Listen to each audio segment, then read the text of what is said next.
थिला चेहरा तुमर कौन धन हेलाणी आपेल परी गाल तुमर सुखी कला पड़ी गलाणी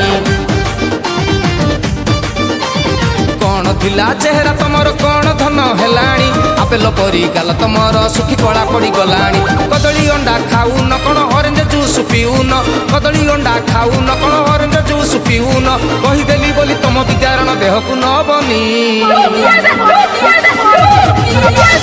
मामुनी लो मामुनी तमे पूरा झड़ी गलणी मामुनी लो मामुनी तमे पूरा झड़ी गलणी मामुनी लो मामुनी तमे पूरा झड़ी गलणी मामुनी लो मामुनी तमे पूरा झड़ी गलणी